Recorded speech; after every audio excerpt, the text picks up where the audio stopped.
Hello, can you all see it? Yep. Yep, all right. So this one is going to be on points of sail. And I appreciate that the level is probably going to be a bit basic if you've already done your level 2 or you're an experienced sailor. But if you haven't, then it's going to be quite useful. It's going to explain quite a lot of the words and what you can do. Okay, let's start. Here's the kind of like simplified version of it. So we've got the wind coming from the top of the screen, and there's pretty much almost like 3 different modes. There's more points of sail than this, but there's 3. They work in 3 distinct ways almost. We've got the no-go zone, and that's the 45 degrees either side of the wind where you can't sail, because if you do, the sail will just flat and you can't actually go anywhere. So these 3 distinct points of sail. The easiest one, I suppose, is the beam reach. And your sail is halfway out, the wind is coming across your beam. So that's why it's called the beam reach. And to trim the sail, you'll want to get the sail so it's just on the edge of not flapping.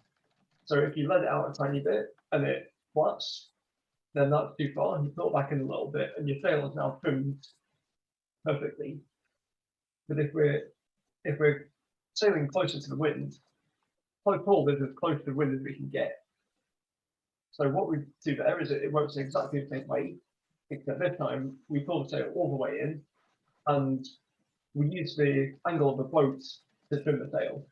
That's how we know we're on the edge of the wind. And then running it's just where you're going downwind, and your job is to kind of like maximize the area that you've got. There's a little bit more to it, but fundamentally that's it. All right.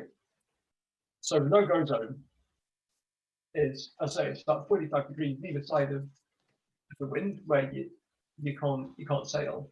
If you point your boat head to wind, it doesn't really go anywhere. Eventually it'll start drifting backwards. In a single hander, you can actually get stuck head to wind if you don't know how to get out of it. If anyone here doesn't know how to get out of irons, it's called being stuck in irons. But we'll show you how to get out of irons in one of the sessions, one of the practical sessions. There's a very simple thing you can do to escape irons.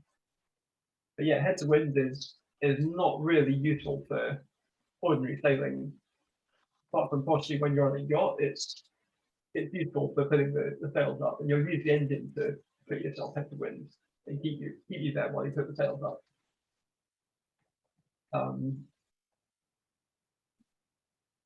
Okay, next thing. So, oh yeah, this is a yacht that's head to wind. I think they're just leaving a marina or something. So they pointed the yacht head to wind so we can get the sail up. But they're under power. If they weren't under power, they'd probably not be in much control head to wind. So they will put the engine on to do this. All right, so to get either side of the no-go zone, any turn that goes through the no-go zone is tack. So that's how we go through the no-go zone. We can tack from close haul on one side to close haul to the other side, or we can tack from a reach onto a reach the other side. And the process of doing successive bits of sailing on close haul and then tacking, doing another bit of sailing on close haul, the zigzag upwind, that is called beating. It's got wind you have to zigzag. So anyway, to demonstrate that, I've got a GIF of the race, that one of these races that I did. This is in that kit, and you can see the boats going upwind, and you can see the zigzagging here in action. So we're all trying to get to one part of the course which is going to be advantageous in some way, but they're all having to zigzag. And going back downwind, you can see them on the run. Okay, just like run from one more route.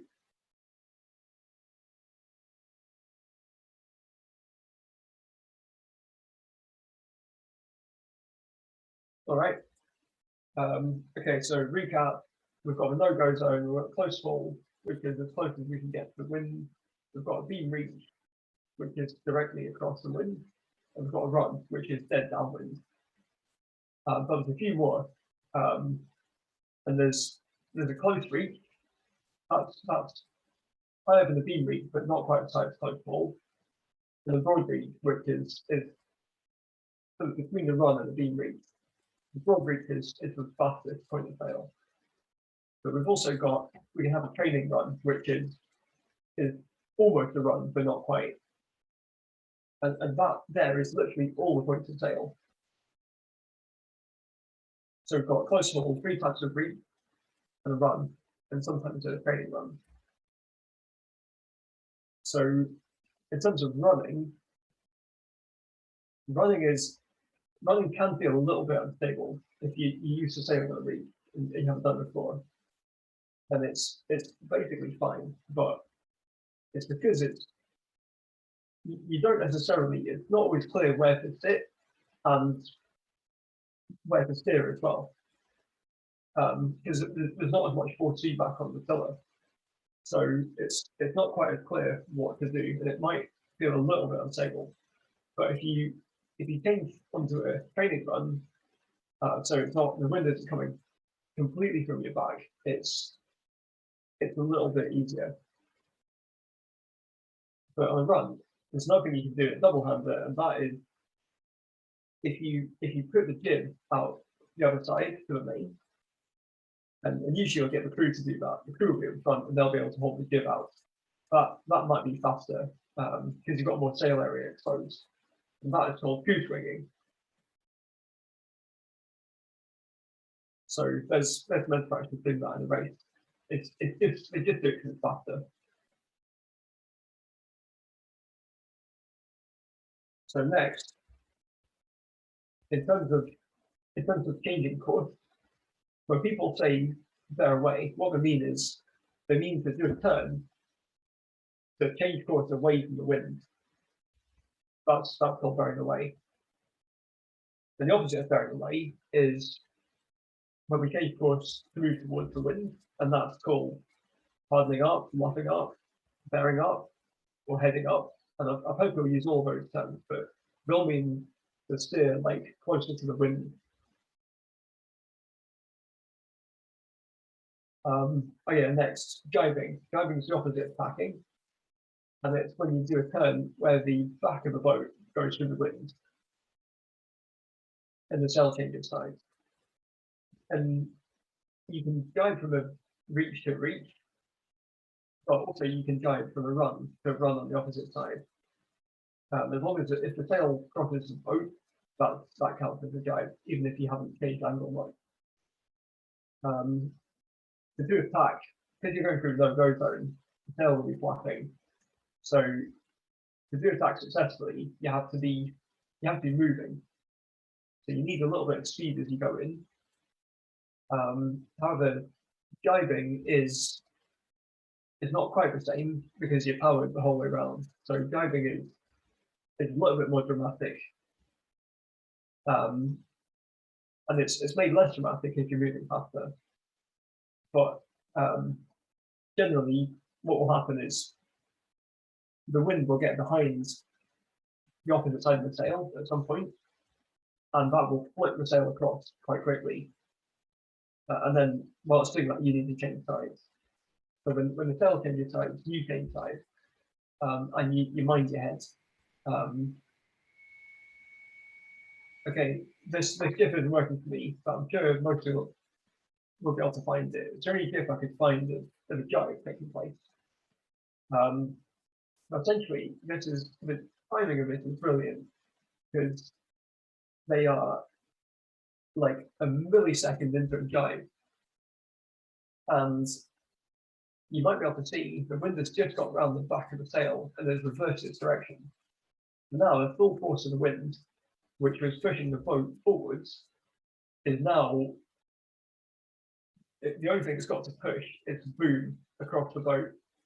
So the boom is going to cross the boat really quite quickly, and you can already see the main sheet, the rope used to control the sail, is slack. So the direction is already reversed. That boom is coming across the boat, and there's nothing anyone can do to stop it. This person at the top, sitting on the boom, is about to get ejected into the water in front of the boat. But yeah, that's a jibe. You've got to be a little bit careful, but nothing to worry about. So a recap: we've done close hold, close reach, beam reach, broad reach, training run as points of sail. But I think that's every point of sail there is. Backing and diving. Backing to get you through the no-go zone on the other side. Diving is when the sail changes side in the other direction with your back to the wind. We've done bearing away, steering towards the wind by paddling up, locking up, bearing up, heading up. And there's one more thing to talk about. And that is these green bits here. So these points of sail are special. And actually, it's a good opportunity to ask what is special about these green bits, these green points of sail. If anyone could. Can I have a guess? Maybe is it the most efficient? No, that's not it. Okay. But let's try. Go on, let's have one more guess from someone just in case. It's not. It's a little bit subtle, but I think there's the people on the call should be able to know Is what it it where is. how you sit in the boat, John? How you sit in the boat? Yeah. Oh, what, like off the back? Possibly. Obviously, it isn't, because otherwise you would have said yes. You've got something else in mind. Go on. Yeah. Okay. So this point of sail, so it's between the beam reach and close hold, is the only point of sail where you can actually stop the boat apart from the no-go zone.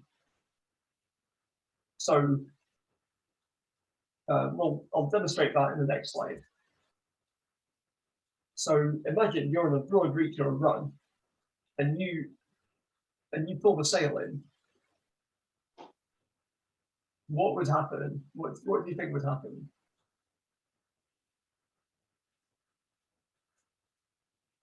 You could jibe. Yeah, you possibly jibe. Yeah. What else? Heave to.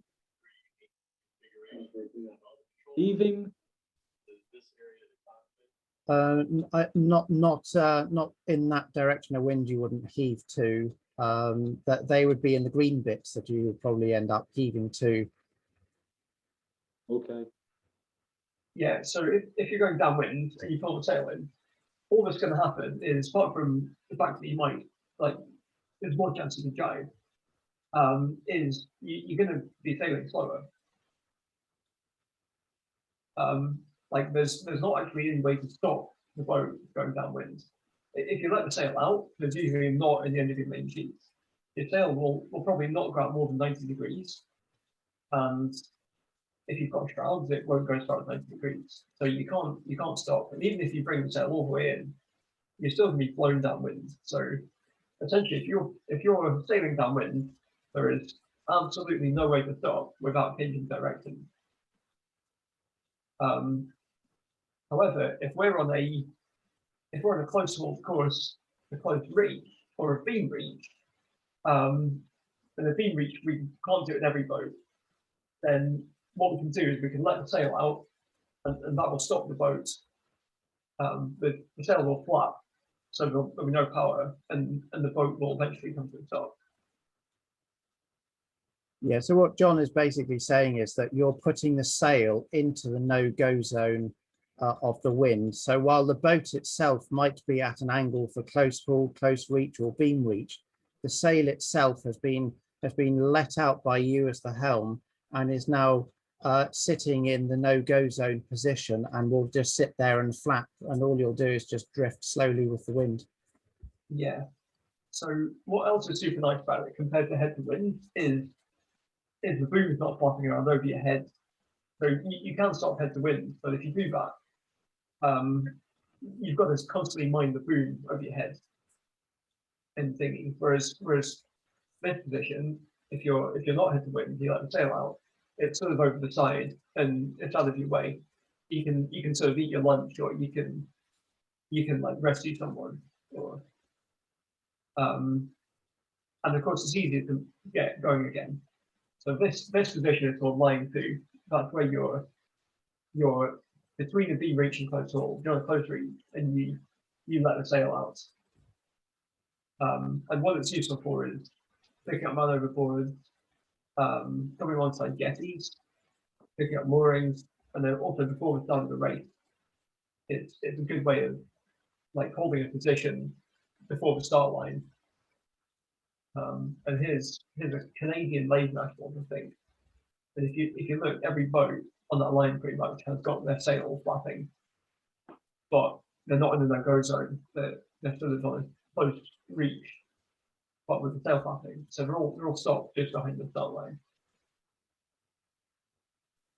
So yeah, it's a most controlled way of stopping the boat. So sorry that last bit. You can sort of control your speed downwind, but not very well by pulling your sail in. But it's a bit rubbish. Like I wouldn't really use it unless you're in some kind of like training exercise or something. But on a close reach, this is essentially the only point of sail between the beam reach and close haul that you can stop the boat in a controlled way to, for instance, to pick up that overboard. So, all right, that's all the information on one side. Has anyone got any questions?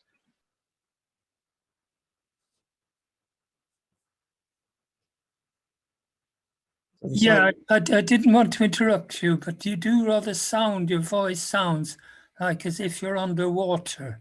Is that? Oh, not again. Yeah. Sorry, I've tried to solve that by borrowing a microphone. Yeah. I'm sorry about that. I'll do my best to edit it in some kind of post-processing. I think that what we can take from John's presentation is that what he's showing you is what will be in your head at some point when you're sailing, when you're out on the water and you know where the wind is coming from, and then you work out where you want to sail. You'll know that whether you'll need to be close hauled or beam reach, but you may not call them that in your head, but you'll just know what boat angle you are to the wind, and then you'll know what to do with your sails. And this is really to prepare you for later on. There's on level 2, you get taught something called the 5 essentials. Now we're going to show you what the 5 essentials are in another session as a theory, but it's a level 2 item. But this will be in the background. You'll recognize a lot of the language that's used, the terms, and we've thrown a lot of terms at you like harden up, luff up, bear up. These are terms that are used by people on the water, and they'll use different ones, and it's all thoroughly confusing. But ultimately, what John has given you is a lot of information to go and have a look at in your own time. And the other basic thing to take away from this, well, there are two. The first one is that the closer you want to sail to the wind, the more you pull your sail in.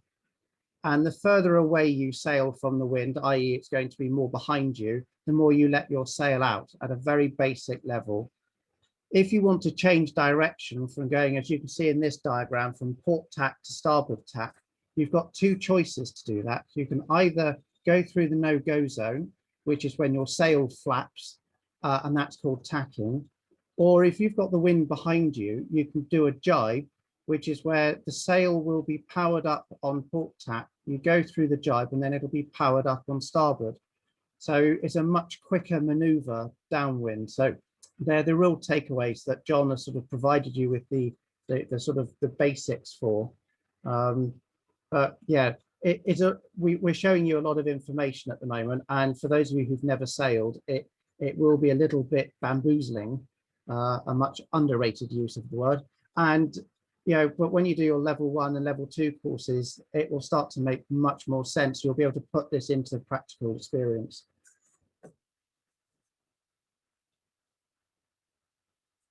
Yeah, definitely. Can you just say again, you know, when you stop the boat, is that Mhm. something like a lie to or a heave to? And Yeah. my question is, what exactly is the position of the boat? Is it between close hauled and close reach, or is it between, you know, if you could just say that again?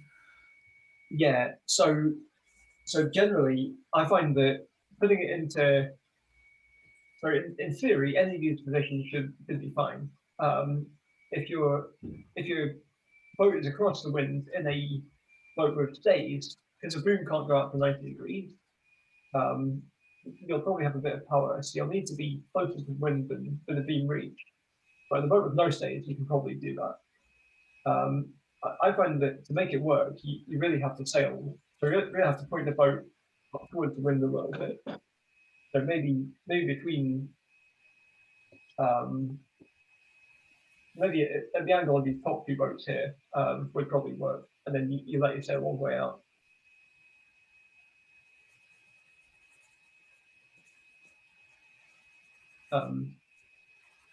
But anyone that wants like slightly more detail, if sometimes there's a bit of force going through your kicker as well. So in some boats you have to let your kicker off if you want to stop. Can I just ask a question? What does MOB mean, please? Oh, sorry. MOB stands for man overboard. Ah, thank you.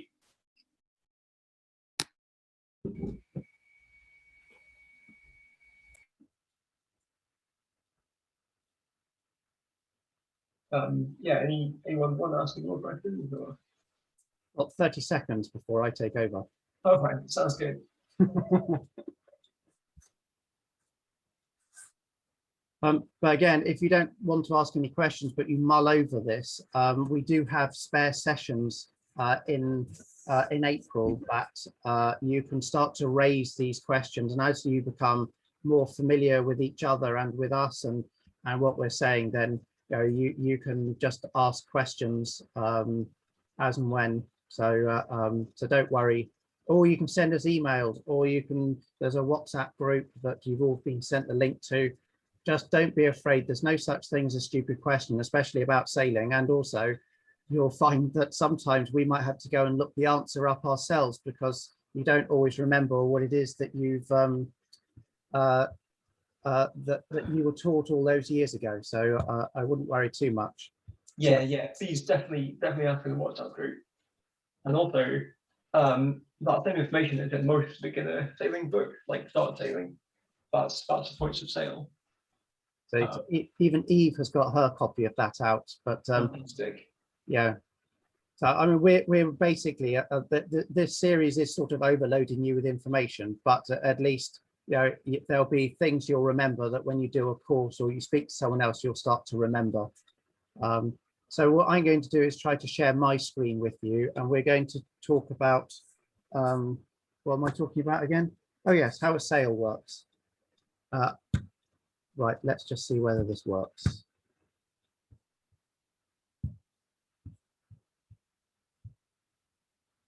Somehow I need to slide. Oh, there we go. That's a great photo, Jeremy. Thank you. Taken by yours truly in a race when I should have been doing tactician work.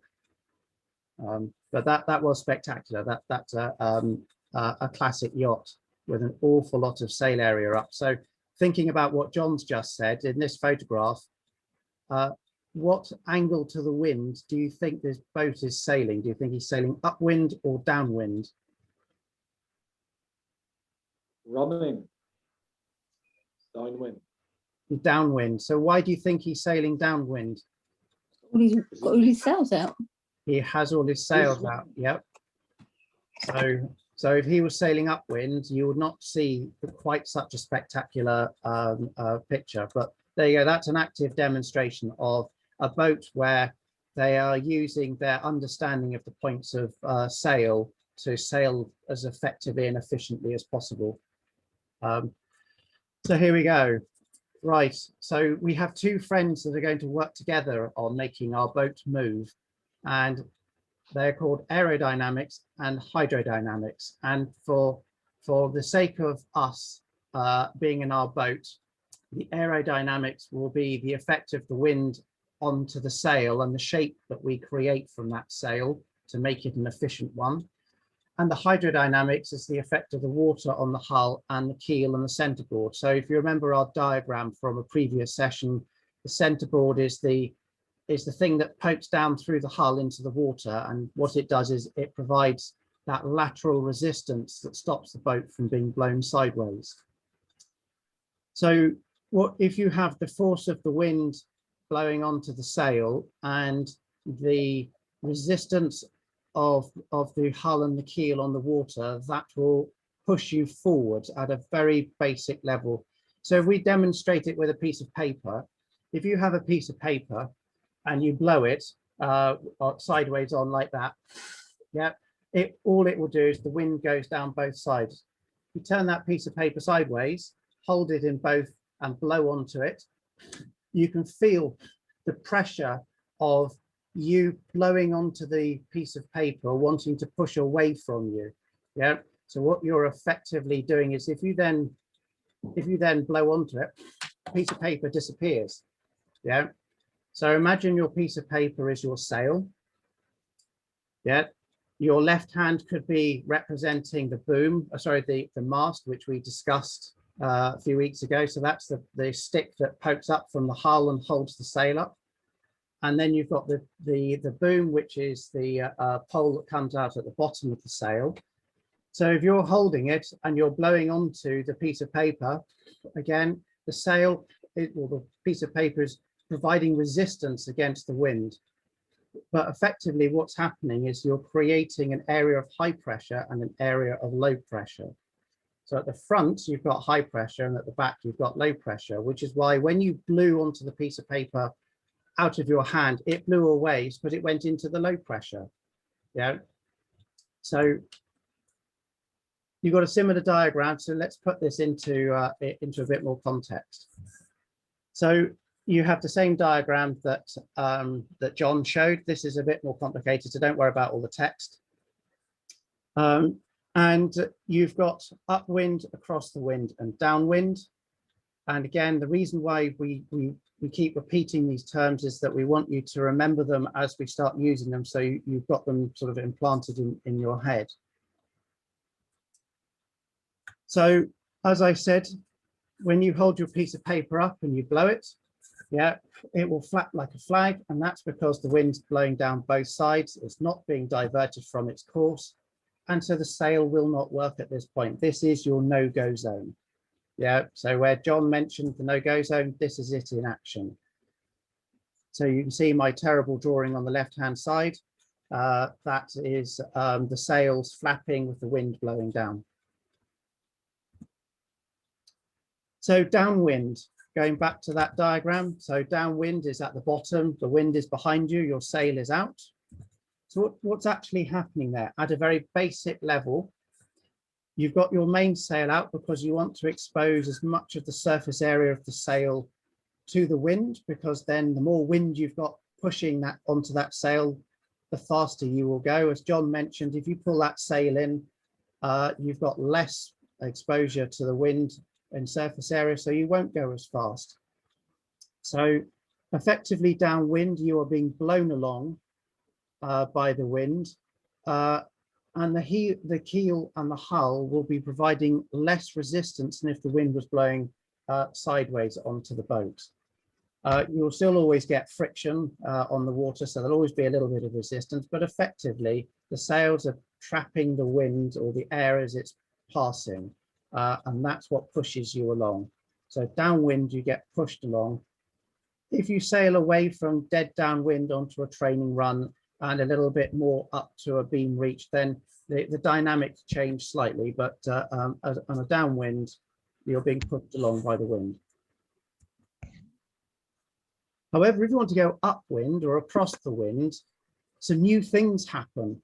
So where I mentioned about blowing on the piece of paper that you're holding up and it blows away, but actually if you've got your sail attached at the mast and the boom, you've got that resistance. So if you imagine that the round circle in the middle of the boat on the left-hand diagram, where you've got the green and red arrows, Yeah, so that is your mast. You've then got the sail that comes out from it. With you blowing onto that sail, you're creating the high pressure on the side that's facing you, and you've got less pressure or lower pressure on the other side. So what is then happening is that that is going to effectively suck your boat into the low pressure. Yeah, a boat that's got two sails, there are other forces that happen, but effectively your crew who will be playing with the jib, the front sail, will have the same effect on their sail. There will be a high pressure zone and a low pressure zone. And the most efficient sailing is when you can actually get those two high pressure and low pressure zones to work together. And that will then suck you forwards more efficiently than if you've got your main sail pulled too far in and your jib too far out, and there's lots of turbulence going on. So at a very basic level, you've got a high pressure zone and a low pressure zone, and you're being sucked forwards. Now, if you didn't have a keel and a rudder, you'd go sideways more than you go forwards. So a keel or a centerboard, you'd go sideways more than you would go forwards because there's no resistance in the water. Yeah, it's like when you put a feather on the water and you blow it and it just goes sideways. Yeah, so what you need is something in the water that will help you take this force that's trying to blow the wind trying to blow you away from itself to make you go forwards. So the hull sitting in the water, assuming it's that kind of boat, and the centerboard or the keel provide you with that resistance, that lateral resistance in the water, which acts against the force of the wind trying to blow you in one direction. And that's why you've got the green here. It's the force of the keel is working in the opposite direction to the way the wind is blowing, and then that squeezes you or sucks you forwards.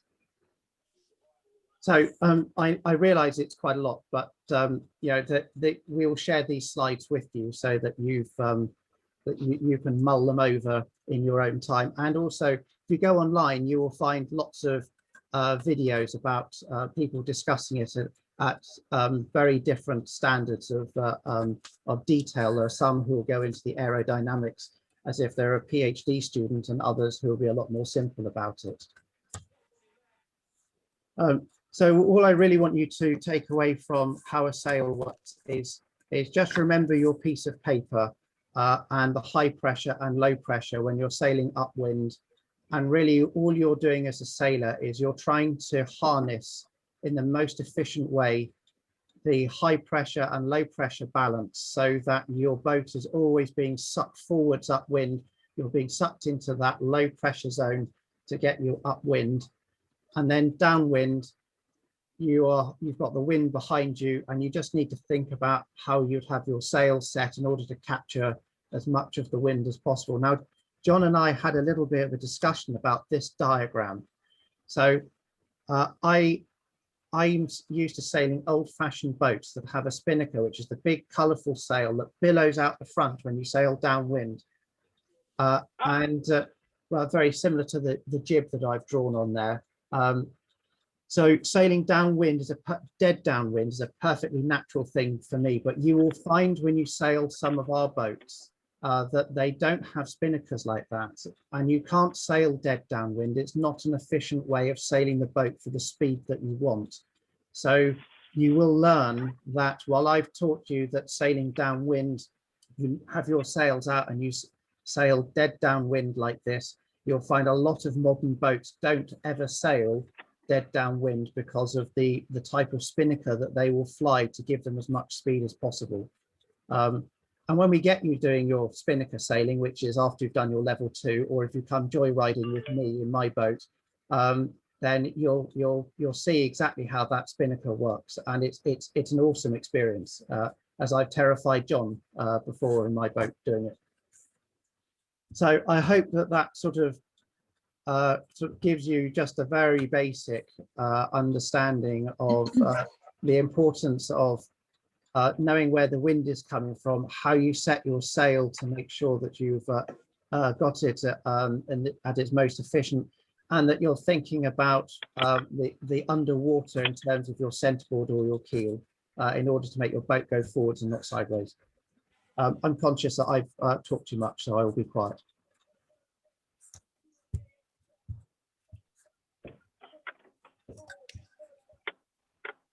John, do you have anything else you want to add, as I noticed that it's now 8 o'clock? Actually, before that, I'd like to welcome a new member to this. So I'd like to welcome David, who has joined us this evening. Thank you, David, for coming. As with everyone else, we have recorded these sessions, so feel free to, I'll send the links out via John, or John can send them to me, so everyone can catch up on stuff that they may have missed, so that you're all up to speed, and then you can gather your questions and send them to us. Thank you very much. Jerry, thanks, John. May I just ask a clarificatory question, please, Jeremy? Yeah. So I know that, am I right in thinking that the jib and the Genoa are basically the same kind of sail, but that's just dinghy versus yacht, but the same the same kind of sheet, not sheet, sorry, the same kind of sail, but the front sail. And but the spinnaker is that almost like the parachute. That's a different thing. That's like the sort of parachute racing sail for going downwind. Is that correct? Yeah, it's usually made of very light material, and it's a much bigger sail area, and it's there just to it's there to make you go faster. And there are two different types. There's a conventional one, which is the one I'm used to, which Eve has, my old boat, which has a conventional spinnaker, and you can sail dead downwind with that. The boat I've got now has what's called an asymmetric spinnaker, so it's like a half of a conventional spinnaker, and it acts very much like a very large jib or genoa, so you have to sail at a bit more of an angle to the wind in order to create that high pressure, low pressure that you need to keep the sail filled and to make you go faster. But yeah, they're pretty awesome sails. If I find a photograph, while we're all chatting after this session, I'll interrupt everyone rudely by just sharing a photo of it. Yeah, and in terms of a Genoa, I think it's literally just a big jib. Just a big jib, yeah. Basically, I mean, there are different grades of jib on cruisers. You'll hear people talk about code 0s, 1s, 2s, 3s, 100%, 120%, and they're really just sizes of Genoa.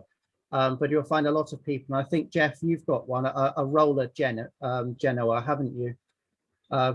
Is that right? Right, yeah. So it's as full out or as tight in as I want it, but depending on the wind and the direction we're going. Yeah, so the furler Genoa on a yacht is really useful if you're sailing short-handed, because it just means a lot of it can be done from the cockpit. You don't have to go up and physically change the sail to a smaller one. You can just roll it in around the furling system, and it's really, in fact, some dinghies have that as well. I think the two new Wanderers we've got at the yacht have the furling Jenny, which is, oh, actually, hold on a minute, so's my dinghy. I keep forgetting. I've also got a furling jib on my boat. So yeah, that's how it's quite useful. Thanks. You could compromise on the shape of it, as opposed to changing sails from small to large. That's it's much more convenient certainly when you're cruising, to pull on a control line from the cockpit than to have to go up forward to change a sail. Shall we end the recording as we have other participants, John?